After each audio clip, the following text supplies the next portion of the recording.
Assalamualaikum warahmatullahi wabarakatuh. Perkenalkan, nama saya Ida Zakiatul Habibah, NIM 12402183003, jurusan Ekonomi Syariah. Di video kali ini saya akan mempresentasikan laporan praktik pengalaman lapangan gelombang 1 pada tahun 2021 yang berjudul Strategi Pelaku Usaha Mikro Kecil Menengah atau UMKM dalam menghadapi dampak COVID-19 pada studi kasus pembuatan peralatan rumah tangga Bapak ASEAN.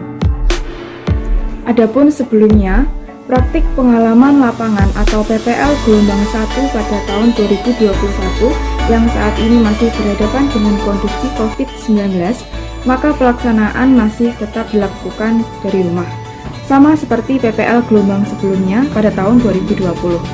PPL yang dilakukan secara online ini dilakukan di rumah dan berlokasi di desa tempat tinggal masing-masing mahasiswa Fakultas Ekonomi dan Bisnis Islam Institut Agama Islam Negeri Tulungagung dengan membidik sektor lembaga usaha mikro kecil dan menengah atau UMKM maupun potensi lokal yang berada di desa masing-masing dengan harus selalu memperhatikan dan mematuhi protokol kesehatan yang telah ditetapkan agar terhindar dari paparan virus COVID-19 yang masih terjadi saat ini. Adapun lembaga yang saya jadikan tempat observasi atau tempat PPL kali ini adalah lembaga UMKM Bapak ASEAN, yaitu yang bergerak pada pembuatan peralatan rumah tangga. Praktik pengalaman lapangan atau PPL mulai dilaksanakan pada tanggal 18 Januari sampai dengan 26 Februari tahun 2021 di usaha pembuatan peralatan rumah tangga Bapak Kasian yang beralamat di Desa Pulau Tondo, RT 3, RW 3, Kecamatan Ngunut, Kabupaten Tulungagung. Adapun dalam pelaksanaan PPL di lembaga kali ini tidak terdapat pembagian pekerjaan ataupun job desk secara khusus yang dibebankan kepada mahasiswa karena pelaksanaan PPL kali ini dilakukan secara individu. Sehingga mahasiswa yang melaksanakan PPL mempunyai kesempatan untuk belajar dan memahami aktivitas-aktivitas operasional yang ada di lembaga tempat PPL tersebut. Adapun kegiatan yang saya lakukan selama melaksanakan praktik pengalaman lapangan atau PPL di usaha pembuatan peralatan rumah tangga Bapak ASEAN ini pada masa pandemi COVID-19 yang pertama yaitu melakukan wawancara secara langsung dengan pemilik usaha yaitu Bapak Kasian. Yang kedua, melihat dan memperhatikan kegiatan produksi yang dilaksanakan. Yang ketiga, yaitu mendokumentasikan setiap kegiatan yang dilakukan waktu lembaga melakukan produksi. Sebelum memasuki pembahasan tentang kajian teori dan permasalahan yang terdapat di lapangan, terlebih dahulu saya akan menjelaskan tentang profil lembaga yang saya observasi.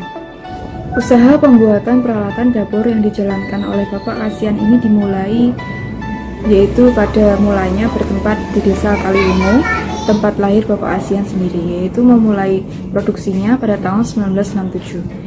Usaha ini bersifat usaha keluarga. Adapun saat itu beliau memiliki 20 karyawan secara aktif bekerja di rumahnya. Kemudian beliau memutuskan untuk pindah ke Pulau Tondo karena mengikuti istrinya yang pada saat itu merupakan penduduk asli Pulau Tondo.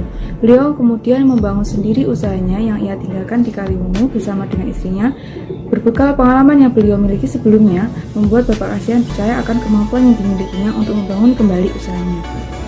Usaha pembuatan peralatan dapur yang dijalankan oleh Bapak ASEAN ini dimulai yaitu pada mulanya bertempat di Desa Kaliwungu, tempat lahir Bapak ASEAN sendiri, yaitu memulai produksinya pada tahun 1967. Usaha ini bersifat usaha keluarga. Adapun saat itu beliau memiliki 20 karyawan secara aktif bekerja di rumahnya.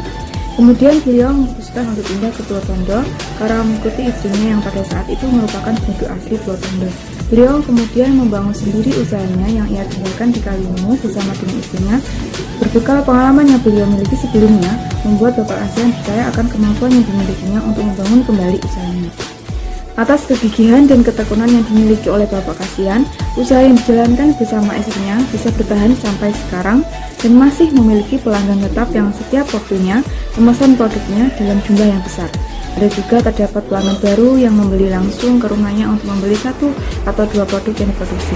Adapun saat ini beliau mengelola usahanya hanya dengan istri, tapi jika pesanan berjumlah banyak, maka produksi dibantu oleh anak-anaknya atau keluarga yang tinggal di sekitar rumah beliau. Bapak Kasihan dalam menjalankan usahanya selalu berpegang teguh pada keyakinan dalam keterampilan yang dimilikinya. Beliau beranggapan bahwa tidak semua orang memiliki keterampilan dan kegigihan dalam menjalankan usahanya. Jadi beliau berpikiran jika suatu keterampilan tidak akan pernah mati atau hilang dalam diri seseorang.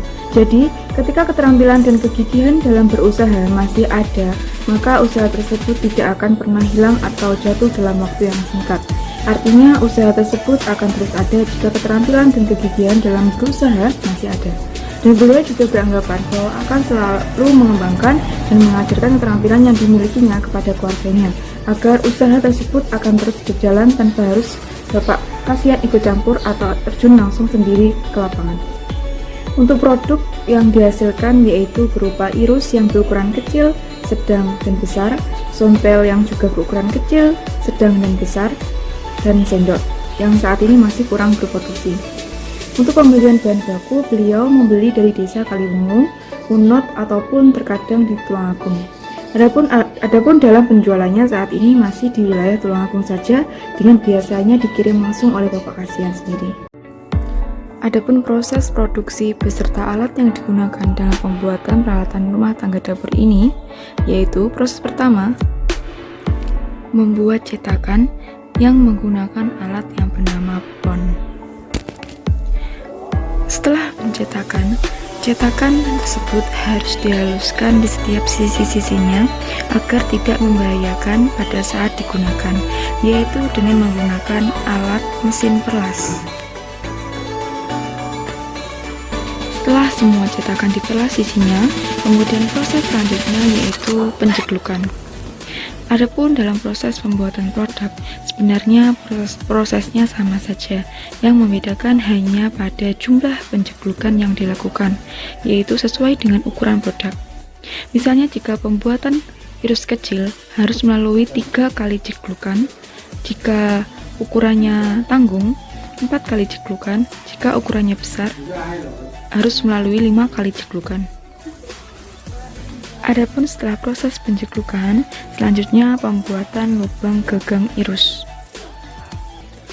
Proses selanjutnya yaitu proses finishing, yaitu dengan cara menggip. Proses gip ini adalah proses penguncian antara gagang irus dengan cetakan yang tadi sudah dibuat. Adapun hasil akhirnya adalah sebagai berikut. Dalam satu kemasan terdiri dari satu lusin, yaitu berjumlah 12 buah. Satu lusin produk irus kecil dijual dengan harga Rp13.500, sedangkan satu lusin irus besar seharga Rp17.000.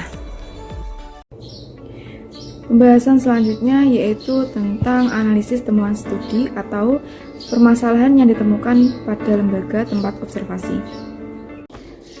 Pandemi COVID yang terjadi pada hampir seluruh negara di dunia telah banyak melumpuhkan perekonomian, baik dari sektor kecil, menengah, maupun pada sektor besar dan tak terkecuali pada negara Indonesia.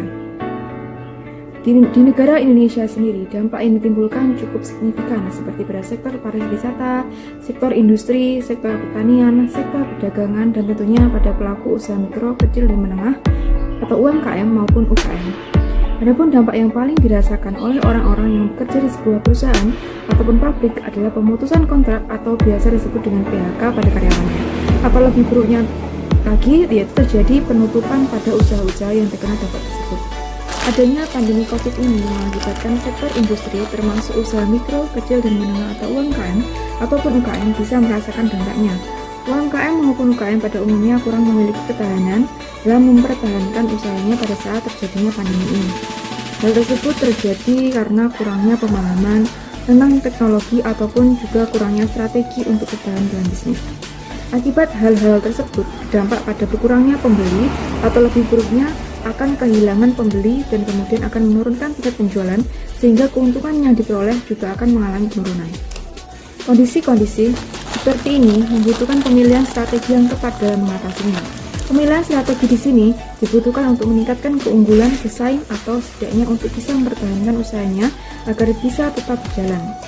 Adapun strategi yang diterapkan bisa dalam bentuk strategi pemasaran.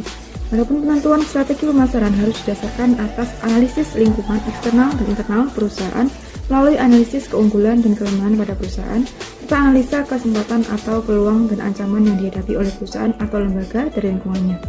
Adapun salah satu bentuk usaha kecil dan menengah yang saat ini berjuang dalam mempertahankan usahanya pada masa pandemi yaitu pada usaha pembuatan peralatan rumah tangga Bapak Kasihan yang terletak di Desa Pulau Tondo, Kecamatan Munut, Kabupaten Tulungagung.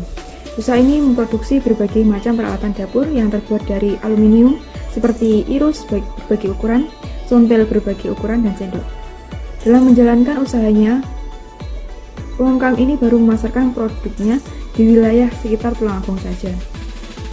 Dan itu saja usaha yang dijalankan oleh Bapak Kasihan ini mengalami dampak atas epidemi COVID yang masih merajalela di Indonesia. Seperti yang sudah dijelaskan, bahwa dampak yang ditimbulkan seperti menurunnya pembelian dan juga menurunnya pendapatan. Maka dari itu, untuk mempertahankan usahanya, perlu adanya analisis strategi yang diterapkan agar usaha yang dijalankan tetap berjalan dan tetap bisa beroperasional seperti biasa. Berkenaan dengan alasan tersebut, maka judul laporan penelitian ini adalah Strategi Pelaku Usaha Mikro Kecil Menengah atau UMKM dalam menghadapi dampak COVID-19 pada studi kasus usaha pembuatan peralatan rumah tangga Bapak Kasihan. Usaha pembuatan peralatan dapur yang dijalankan oleh Bapak Kasihan di sini merupakan usaha mikro yang kegiatan utamanya yaitu memproduksi kebutuhan alat rumah tangga dari aluminium seperti irus dengan berbagai ukuran, sontel dengan berbagai ukuran, dan sendok. Adapun peralatan yang digunakan dalam produksi yaitu berjumlah 7 peralatan. Adapun dalam operasional usaha yang sudah lama dijalankan, Bapak Kasihan ini cukup terbilang stabil untuk usaha yang masih kecil. Hal ini dibuktikan dengan selalu datangnya pesanan, entah itu dari pelanggan tetap ataupun dari pelanggan baru. Kestabilan usaha yang dilakukan Bapak Kasihan tersebut berdampak pada penghasilan yang diterima beliau, yang terbilang amat sangat cukup untuk menunjang keberlangsungan usaha yang dijalankan. Karena jika dihitung, pesanan yang selalu diterima Bapak Kasihan memiliki jumlah yang banyak, yaitu dengan minimum pesanan 100 lusin dan maksimum pesanan bisa sampai 400 lusin. Jumlah pesanan yang selalu banyak itulah yang selanjutnya dapat meningkatkan penghasilan dan juga modal yang diterima Bapak Kasihan. Modal tersebut itu yang akan selalu digunakan untuk menstabilkan jalannya usaha yang dikerjakan Bapak Kasihan. Karena jika pesanan yang diterima selalu banyak, penghasilan meningkat, kemudian modal juga akan stabil. Adapun penjelasan yang tadi dipaparkan di atas adalah kondisi saat sebelum adanya COVID-19. Jadi bisa dikatakan bahwa setelah adanya pandemi COVID-19 yang menyerang hampir seluruh dunia, termasuk Indonesia sendiri tentunya, berbeda dengan sebelum adanya COVID. Perbedaan tersebut diantaranya yaitu menurunnya tingkat penjualan yang tentunya mengakibatkan berkurangnya penghasilan dan juga modal. Berkurangnya penghasilan setelah adanya COVID-19 ini disebabkan karena menurunnya jumlah pesanan yang diterima dari pelanggan. Adapun jumlah pesanan yang diterima karena adanya COVID hampir mendekati batas minimum pemesanan yang seharusnya diterima. Berkurangnya penghasilan dan juga modal inilah yang menjadi masalah utama yang ditemukan dalam penelitian yang sudah dilakukan. Seperti yang sudah dijelaskan sebelumnya, yaitu bahwa dampak COVID terhadap usaha Bapak Kasihan ini ditunjukkan dengan menurunnya tingkat pemesanan. Jadi, jika sebelum COVID tingkat pesanan 200 sampai 300 lusin orang memesan, sekarang jadi menurun ke tingkat 100 lusin saja. Penurunan tingkat pesanan ini akan berdampak pada jumlah pendapatan yang diterima yang nantinya akan mengurangi modal untuk pembelian bahan baku atau juga bisa terjadi kekurangan modal. Karena Bapak Kasihan mengatakan bahwa jika modal sedikit, maka pada saat pembelian bahan baku akan kalah dengan orang-orang yang bermodal besar. Jadi kekalahan tersebut akan mengakibatkan Bapak Kasihan menjadi sulit dalam pencarian dan pembelian bahan baku. Karena nantinya di tempat lain juga akan seperti itu, yaitu kalah terhadap orang-orang yang memiliki modal yang besar. Selanjutnya yaitu pembahasan tentang solusi terhadap permasalahan yang ditemukan.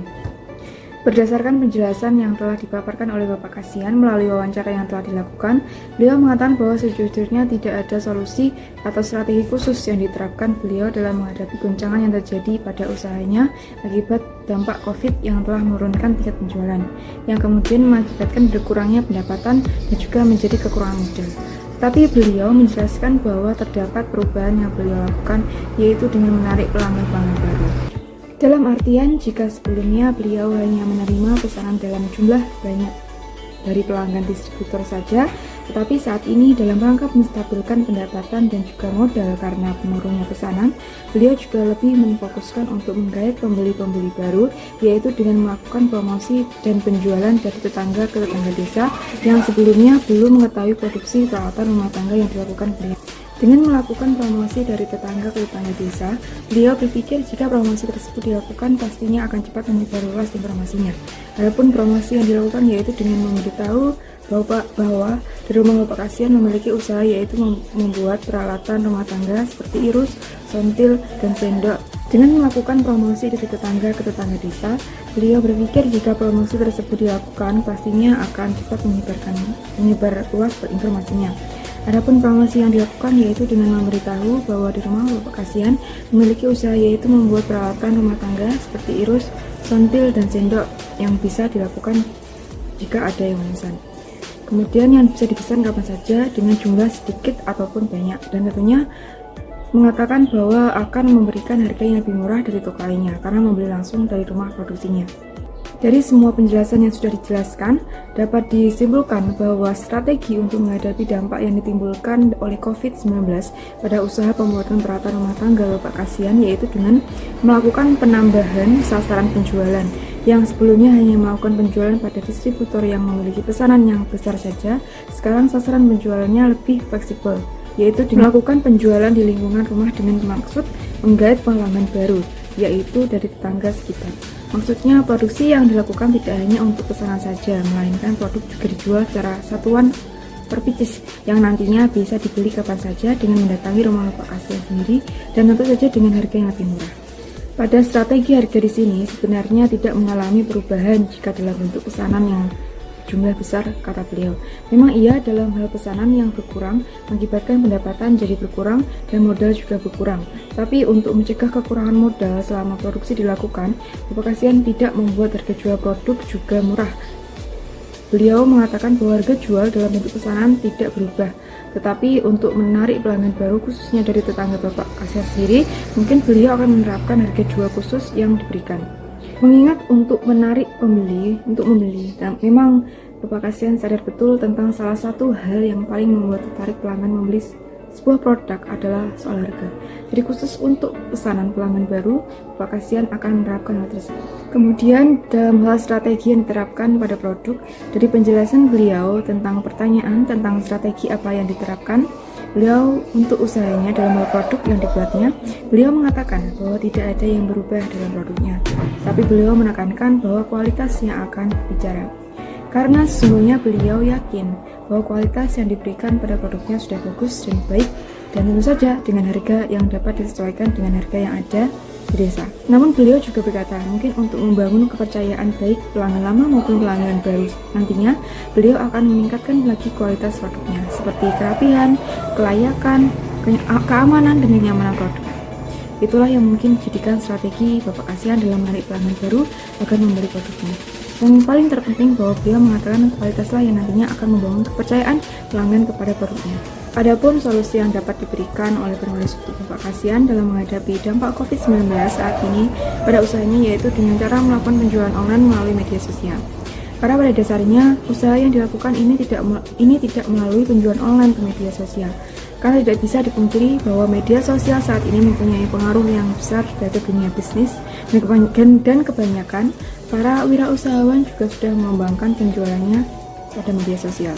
Dan juga jika dilihat kondisi saat ini, penjualan melalui media sosial sangat efektif dilakukan mengingat kebanyakan orang saat ini juga lebih sering membeli apapun melalui media sosial, entah itu makanan, perabotan rumah tangga, dan sebagainya.